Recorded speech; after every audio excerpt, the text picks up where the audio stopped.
Dr. Amit Bhattacharya, Associate Professor at Department of Zoology, Ramjas College, University of Delhi.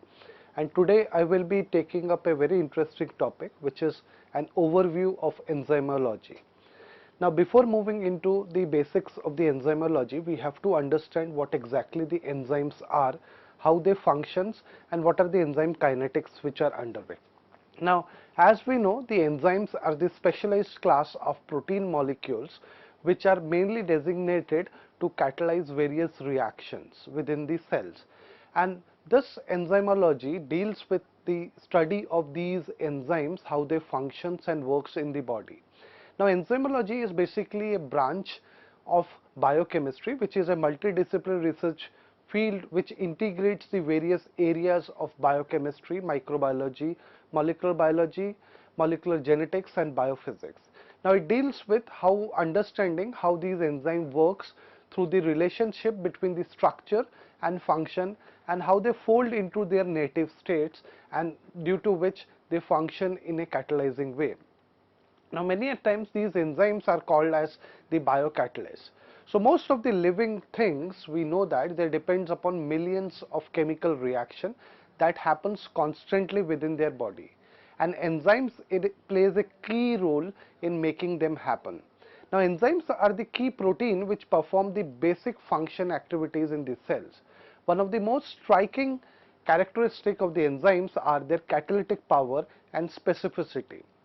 The specific reaction within the enzymes takes place within a particular area which is known as the enzyme active sites. Now, nearly all the enzymes are proteins. Now, before moving into, let's take some of the very example why exactly understanding of these enzymes is very important. We take over here the example of lactose intolerance. We know that many of the people can digest the milk very easily, especially the infants, children and the growing up adults. But after a certain age, many people suffer or begin to lose a key digestive enzyme which is called as the lactase, which helps to break down these lactose into the food, so their body is unable to absorb it. If they drink milk or eat milk products, they get terrible stomach pain or many a times diarrhea also.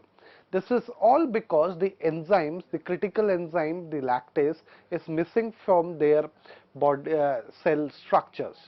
Now, that's one of the very important enzyme, how enzymes and the chemical reactions plays a very important role in moving the speed of life. We take another example of the enzymes, how they are proving a very important in the field of biotechnology and molecular biology, which is the restriction endonucleases. Now, these restriction endonucleases are the enzymes which are mainly present or found in the microorganisms. They are the enzymes that binds to the specific recognition sites which cleaves the double-stranded DNA. So, we see over here there is a recognition site which is there, which is marked with orange color over there. So, the restriction enzymes, many a times referred as the molecular scissors, they cut from the specific sites, and what they do is the double-stranded DNA is now cut, and now there is an opening which is presented in them. Now, these restriction enzymes in the normal cases in the microorganisms are part of their restriction methylation systems over there. Now, there are various types of the restriction endonucleases which are present within these microorganisms, and they have been classified depending upon the site of their cut and the recognitions over there. So, one of them is the type 1, in which the DNA is recognized over there at the specific site, and the random sites are far away from the recognition site, so they come under the type 1. Then the type 2. So, in the type 2 there are definite defined positions which are near the recognition sites or within the recognition sites, which this restriction endonuclease recognizes. Then comes the type 3 and the type 4 restriction endonucleases. So, these restriction endonucleases play a very important role in the molecular cloning and the biotechnology field. Now, we see the diagrammatic representation over here. What happens is, if we see over here the fragment A, which has to be incorporated into the vector molecule over there. So the vector and the fragment segment is both being cut with the help of the restriction endonucleases, then they are ligated, and that's how the recombinant vector molecule is formed over there, which can be further transformed into the competent cells, and they can be grown over a period of time to take out the protein molecules which are necessary and which can be produced from this fragment A section over there. Now, as I told you in the beginning, enzymes are a specialized class of proteins which are mainly responsible for catalyzing the chemical reactions within the cell, and many a times they are idle for the drug target. So we'll see how many of the enzymes which functions in an irregular way are being targeted with the help of the drugs, so that they can be rationalized or they can be neutralized at that particular position. Now, the enzymes don't function by themselves, they require certain activators for their functioning.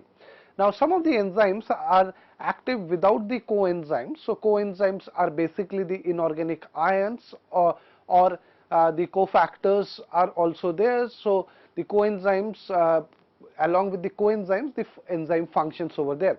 However, many of the enzymes require certain coenzymes or cofactors to be active over there. An enzyme that is inactive in the presence of its coenzyme is referred as the apoenzyme.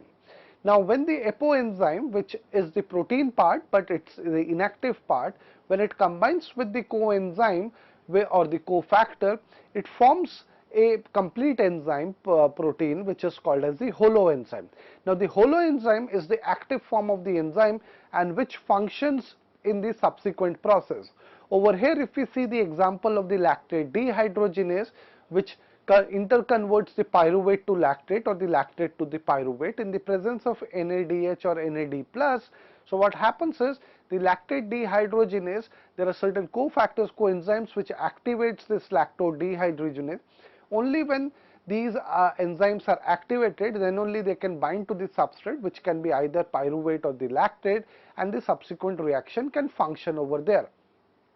Now, we just saw that the holoenzyme is basically apoenzyme plus the cofactors or the coenzymes over there. So the cofactors are mainly the non-protein part, or many a times referred as the activators over there. Now, what are the roles of these cofactors and the coenzymes in the enzymes part? Now, the cofactors can consist of one or more inorganic ions, which can be ferric, magnesium, zinc, like this one, or complex organic molecules, which are many a times referred as the coenzymes. So some of the enzymes requires both the types of the cofactors over there. Now, the coenzymes are basically the organic molecules that binds to the active site or the near the active site. So what happens is, as soon as they bind over there, they modify the structure or activate the enzyme so that the substrate can bind and the enzymatic reaction can start taking place. Now, the coenzymes, many of the coenzymes are derived from the vitamin precursors. One of the most essential coenzyme is the NAD+, which is named as nicotinamide adenine dinucleotide, is derived from the vitamin niacin. Now, the most of the water-soluble vitamins of the vitamin B group act as a coenzyme precursors, very much like the niacin over here. Now, this is a tabular representation which represents the various cofactors or the metal ions along with the enzymes over there. So we can see over here, like the metal zinc is playing a very important role in the enzyme activation of the carbonic anhydrase. Then the magnesium, which is playing an important role in the hexokinase. Then the various metal ions or the coenzymes which are playing a role over there. So the enzymes, cofactors or the coenzymes plays a very important role in activating these enzymes, and only then the enzyme become a holoenzyme or a complete enzyme for the subsequent process or the functioning. Now, the enzyme is many a times referred as the biocatalyst.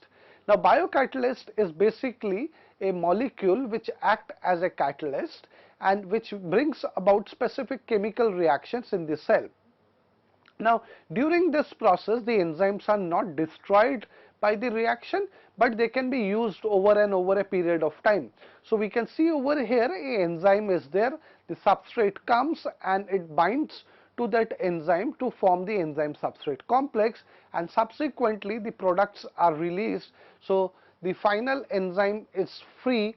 So, the free enzyme can go for another round of reaction and the product can further subsequently be used, or it can begin with the another process. Now, let's take up the mechanism of the enzyme actions over here. So, during the course of the reaction, the enzyme, it binds to the substrate to form a very transient state molecule, which is called as the enzyme substrate complex over there. And at this time of the reaction, the enzyme substrate complex can either form the enzyme plus product, or it can get back to the free enzyme and release the substrate over there. But depending upon the reaction rates, the products are formed and the enzymes remains unchanged, and they are free for the subsequent binding of another substrate, and it can be reused many a times.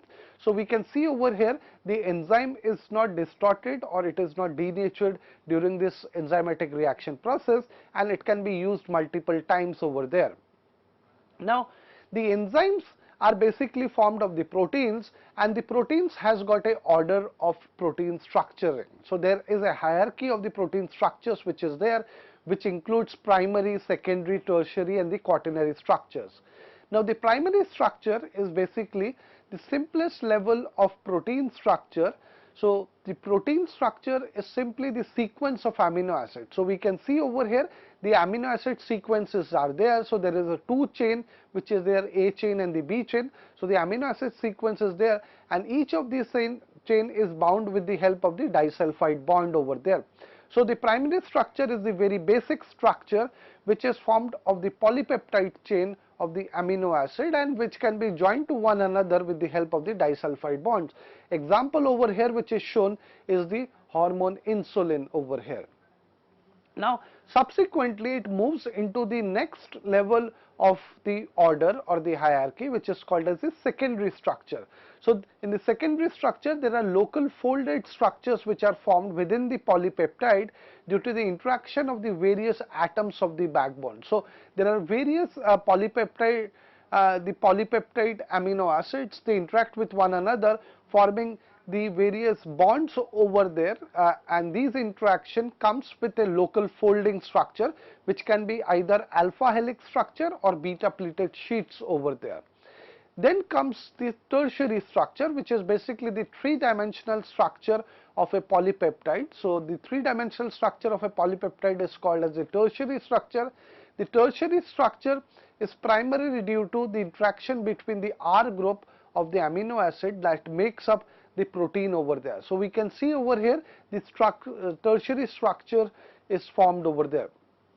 Now, the final order of the protein structure is called as the quaternary structure, which are formed by multiple polypeptide chains which are there, and each of them acts as a subunit. So, when these subunits come together, they give a protein its quaternary structure. So, we can see over here the structure of a hemoglobin, which has got more than one subunits which are there, and each of these subunits interact with one another in a very good way, so that they can function in a coordinated way. Now, this is a picture or a diagram showing the hierarchy or the order of the protein structure. So, in the top, this is the primary structure, then the primary structure folds into form the secondary structure, it loops up. So, it can be either alpha helix or beta pleated, then it further orders into the tertiary structure, and finally into the quaternary structure, where there are various subunits are present over there. Now, the enzyme plays a very important role in our day-to-day digestion processes also. So, we know that there are various enzymes within the body. What they do is, the protein which we take, which is made up of the polypeptide chains, it is broken down into amino acids, and these amino acids are then absorbed within the body, and they move into the catabolism of the amino acid structuring, where they are being catabolized with the help of the various enzymatic reactions like the transamination, oxidative deamination, and the urea cycle, and the carbon skeleton or the keto alpha keto acid group which is formed over there, it moves into forming any of the intermediates of the tricarboxylic acid cycle, and that's how they provide the energy within us. The other one which is shown over here is the carbohydrate digestion. So we can see that the carbohydrate, we know that they are also made up of multiple glucose or any other molecules over there. So the starch structure is shown over here, which is made up of many of the glucose molecules over there. So what happens is we have got certain enzymes within our body, or the plants have got certain enzymes. What they do is they chop these carbohydrate monomers into subsequent monomers, and these monomers can then be absorbed, and these are then utilized for the energy requiring or the energy giving processor. The next comes is the fats. So fats, in the fats we know that there is a glycerol backbone and the fatty acid chains are there. So a triglyceride is shown over here. So the fat molecule, which is made up of the fatty acid and the glycerol, it goes into the various enzymatic process where the glycerol backbone is released, the fatty acid chains are released. Subsequently, these fatty acid chains, they go for the enzymatic catabolism reaction where they are degraded, and the enzyme, the energy molecules are released over there, and they can further give the energy to the body over here. Now, few of the very important characteristics of the enzymes are they have got they catalyze for a rate enhancement process. So what they do is they lower the activation energy, and that's how the rate enhancement takes place. The second important property is the specificity for the substrate. So each of the enzyme is specific to number of substrates over there. So if the substrates are not present, the enzymes won't come into a functioning form and they won't function. The third one is the regulation of the reactions or the pathway. So each of the enzymes are regulatory in their way. Either they can regulate themselves, or there are certain molecules which through the feedback mechanisms they can regulate these enzymes. Then the enzymes use a cofactors or the coenzymes which are there. So some of the cofactors or the coenzymes are utilized for the activation of these enzymes. Now these enzymes which are in the inactive form, which is called as the apoenzyme, only when the cofactor or the coenzymes are binding to it, which acts as an activator for them, they move into a complete enzyme formation, which is called as the holoenzyme. Now the enzyme works in a very simple way. So the enzyme substrate complex binds, it binds to form the enzyme substrate complex, which is called as a substrate binding step, and subsequently the enzyme substrate moves into the catalytic reaction where the enzyme and the product is released over there. Now this is another diagrammatic representation which is showing how the enzyme active site is binding to a peculiar or particular substrate over there, and only when the particular substrate binds over there, the reaction process takes place and the products are formed over there. Now the enzyme active sites are basically the restricted regions within the enzyme molecule which binds to the substrate. So they are the specialized pockets or grooves which are present within the protein structure, and they are formed with only few of the amino acids of the enzyme. So these amino acids may not be present at a close proximity within the polypeptide chain, but what happens is when the folding of the enzymes polypeptide chain takes place, many of the enzyme amino acids which has to be present in the active site, they come in a near proximity to form the amino acid, the enzyme active site over there. So this is a structure of an enzyme active site which is shown over here. So there is a three-dimensional structure which is shown over here, and how the substrate is positioned around the active site is shown over there. Now this is another example of which is shown, which is the enzyme substrate complex, and how the substrates are bound to the enzyme active site. Now in the functioning of the enzyme, there were two important model systems or the enzyme kinetics which were given. One was called as the lock and key model system, the other one was called as the induced fit model system. Now how does they function, and how they translated that how the enzymes function. Now in the lock and key model system, which was proposed by M.L. Fisher, what he said is the enzyme is like a lock and the substrate is like a key. So the substrate is very specific to the enzyme, active site or the binding sites. So only when the particular substrate comes and binds to the enzyme active site, the key will open the lock, which is the enzyme, and the enzyme substrate complex will be formed, and subsequently the enzyme plus product will be formed over there. But this model could not tell the audience about how the flexibility of the enzymes is happening. So it specifically mentions the complementary structuring of the substrate and the enzyme active site. So this model system was not very successful in representing or translating the enzyme kinetics. Subsequently, another model or another system came into the picture, which was called as the induced fit model system. Now this induced fit model system was given up by the scientist Koshland in the year 1963. Now what he proposed is the substrate, when it comes in the near proximity to the enzymes, what happens is, due to the various interactions between the substrate and the enzyme's active site, the enzyme takes a modulation. So there is a restructuring of the enzyme active site, and now this enzyme active site becomes complementary to the binding of the substrate. Earlier it was not in a complementary structuring with the substrate over there, but as soon as the substrate comes, there is a change in the structure of the enzymes, and as this enzyme changing taking place, the substrate will bind to the complementary structure of the active site, and the enzyme substrate complex is formed, and subsequently enzyme plus product is released over there. So this model system talks about the induced fit. So as the name is suggesting, it is inducing the enzyme active site to fit the substrate over there, and this model system was one of the most successful model system which represented how the enzyme kinetics and how the enzyme works in the body system. Now, how does the enzyme functions in the body? As we discussed, the enzyme lowers the activation energy. So if we see the graphical representation over here, the red graph represents the uncatalyzed reaction pathway, while the blue graph represents the catalyzed reaction pathway. So we see that initially the enzyme and the substrate binds over there, it reaches to forms an enzyme substrate complex, and at this point of time, if there is a lowering of the activation energy which is required for the enzyme catalysis, there is better chances that the enzyme plus the product will be released over there. So what the enzyme does is, it very intelligently lowers the activation energy. Now let's discuss how exactly the enzyme lowers the activation energy. Now what the enzyme does, it holds the substrate in such a way to destroy the substrate bonds which are closer to their form in a transition state.